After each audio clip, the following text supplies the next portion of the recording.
Hello and welcome to all students in this our YouTube channel. Students, we are in the topic of chemical kinetics from 12th standard. And students, in our last lecture, we have seen some introduction point, rate laws, and the problems which are related to it. All these things we have seen in our previous lecture. In continuation with that, in our today's lecture, we are going to look at the new point, that is average rate and instantaneous rate. Students, what is mean by the average rate? Now we are going to look at in details. Before going to that, we should learn the previous general reaction, because these reactions will illustrate what is meant by the average rate of the reaction. Look at this equation 1, 2, 3. These three equations, they indicates the rate of reaction is always equal to the rate of disappearance of reactants. Now students, average rate is nothing but the rate which depends on the change in concentration of reactants or products and the time taken for that change to occur. Means both the parameters are very important in this case, change in concentration of reactants or products with respect to the time. Now look at this equations 1, 2, 3 that we have already seen, which represents the average rate of a reaction. Means these equations which indicates the average rate of a reaction. The rate of a reaction at a particular moment of time is called as an instantaneous rate. Students, suppose we are going to traveling a distance of 10 km, and at the same instant we have to calculate the speed of that vehicle. In that case, suppose if you want to calculate the speed at distance of 2 km, at a distance of 5 km, what it indicates, we are calculating the instantaneous speed of that vehicle, because at which instant we want that speed that we are going to calculate is nothing but the instantaneous speed at that moment. But average speed if you want to calculate, so what we have to do is nothing but we have to take all the sums of the speeds which we have calculated at each kilometer. That speed we are calling it as the average speed. So this concept is also familiar with that concept. So here average rate is nothing but what we can say, the which depends on the change in concentration of reactants or products at time taken for that change to occur. And all the three equations that we have seen in our previous slide, they indicates the average rate.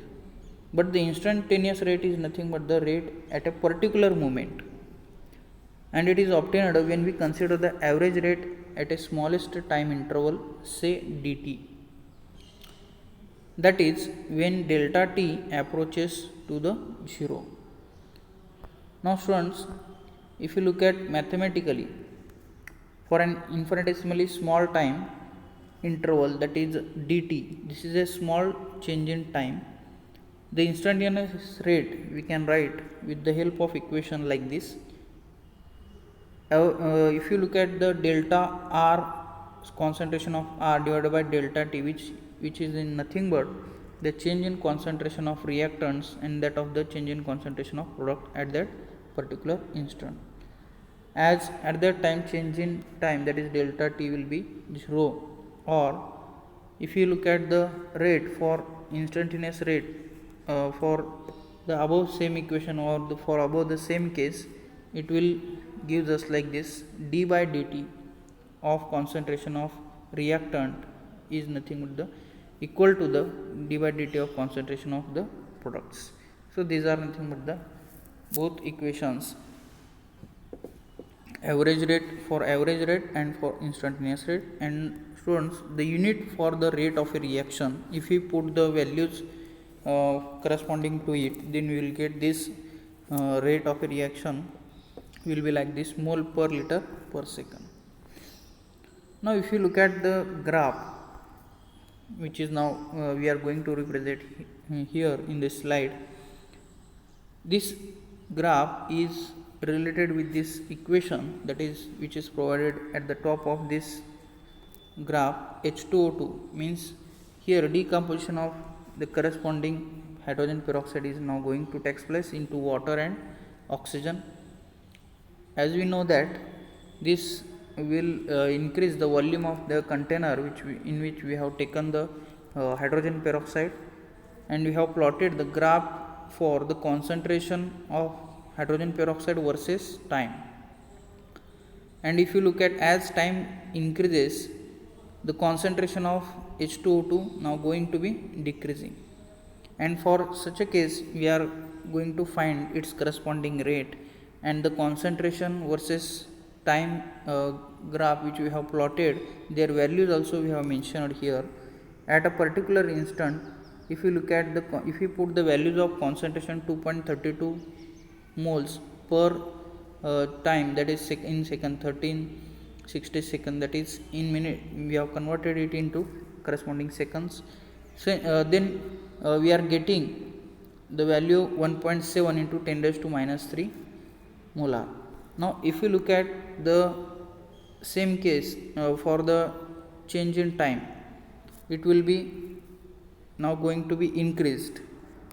Now what it indicates, if we move from left to right on the time scale, means as time proceeds, the concentration of corresponding hydrogen peroxide now going to be decreased, and these dots which we have shown on the graph, they indicates it will decreasing gradually.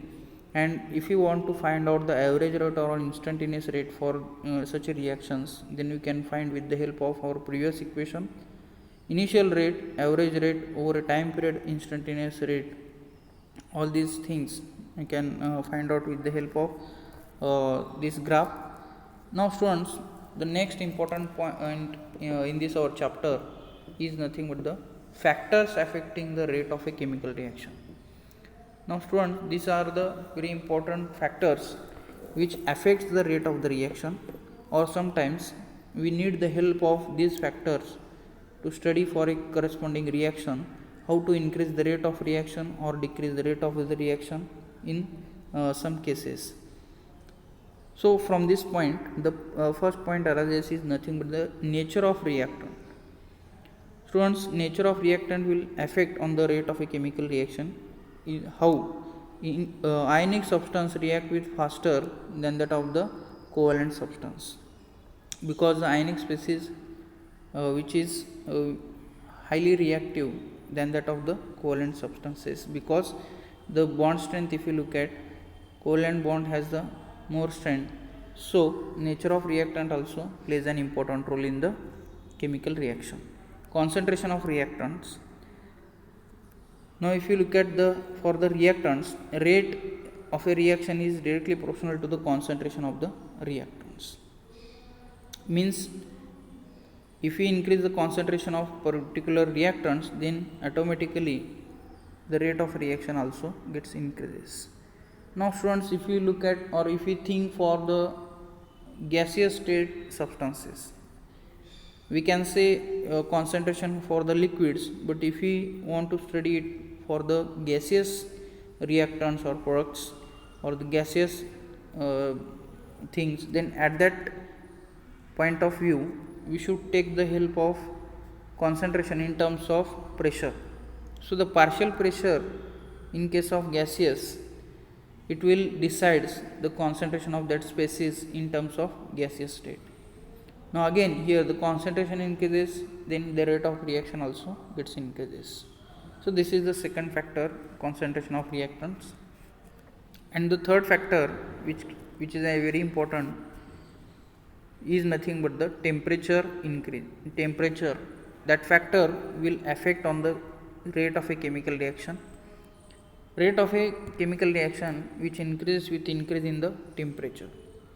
Suppose if you are going to perform one of the reaction in our laboratory, and that reaction will be at 30 degrees Celsius at room temperature, and if you want to increase the rate of reaction for the corresponding reaction which we are going to be run in our chemical laboratory, that reaction will depends on its corresponding temperature. If we increase the temperature of that corresponding reaction by plus 5 degrees Celsius, then rate of a reaction also gets increases. Now the fourth thing is that the presence of catalyst. This is a very important factor in the chemical industries. Without catalyst, particular chemical reaction cannot be we cannot complete in a particular time. There is a time limit in the chemical industries to run the chemical reaction. So catalyst plays an important role in the rate of a reaction. A catalyst alters the rate of a reaction, means which increases the rate of the reaction. Now students, if you look at the rate law or rate expression and the rate constant, the expression which relates the rate of reaction to concentration of that reactants is known as the rate law, and we have already seen in our previous slides. This is the definition for it. Consider a general reaction like this, and all these small and capital letters I have explained in our previous lecture. These are nothing but the small ABCD are nothing but the coefficients, and the capital ABCD, these are nothing but the reactants and the products. Now small ABCD are we are also calling it as a stoichiometric coefficients of the reactants and products. Now the rate expression for the above reaction which we have seen in our previous slide is nothing but the rate of reaction is directly proportional to the concentration of that corresponding species a raised to x and b raised to y, and these a raised x and y which decides the order of the particular reactions. Now exponents x and y may or may not be equal to the stoichiometric coefficients a and b of the reactants. Now this is the equation which is known as the differential rate equation, where k is the proportionality constant. By replacing the proportionality constant, we have taken here the rate constant, or we can say the velocity constant or the specific reaction rate. Now students, the rate law is the expression in which the reaction rate is given in terms of molar concentration of a reactants, with each term raised to the power some power. That power is in terms of x or y, which may or may not be the same the stoichiometric coefficients of the reacting species in a balanced chemical equation. Now one of the important point which we have to take into account is nothing but the rate law for any reaction cannot be predicted by the merely looking at the balanced chemical equation. That is theoretically if we think theoretically, but must be determined experimentally. So this is a very important factor which we have to take into account. Rate law will not decide the order of that particular reaction. It will be decided by the experiment which is we can run in our laboratory. So sometimes it may be fractional also. Now the rate constant, if you look at k for a general reaction, it will be like this, and by the knowing the value of concentration of A and B and their exponents, you can determine the value of k. And if you look at its corresponding units, it will be for concentration it will be mole per liter. Thus the rate constant of a chemical reaction may be defined as the reaction rate when the concentration of each reactant is unity. This slide we have already seen. Rate law for rate expression and rate constant, all these things we are going to look at in the form of equation here. Now how to find the order of a reaction, which is nothing but the sum of powers of the concentration of the reactants in the rate law expression. That thing we are calling it as a order of that particular chemical reaction. Now for general reaction we are going to look at rate of a reaction is we have already seen in our previous slide. Rate of reaction is for the above reaction is nothing but the equal to K into concentration of A raised to X, B raised to Y. X is the order of a which decides the order of a reaction with respect to A, and Y decides the order of a reaction with respect to B. Now for application, on the application basis, if we take some examples of chemical reactions and the order as well as the rate expression for the corresponding reactions, we can write some of the examples which I have mentioned in this slide here. Now if you look at the first reaction 3NO, which gives N2O plus NO2, this is the simplest reaction for which we have to write the rate law. We have written here rate is nothing but K into concentration of the first species, that is NO raised to 2, that 2 which is the coefficient of that corresponding species.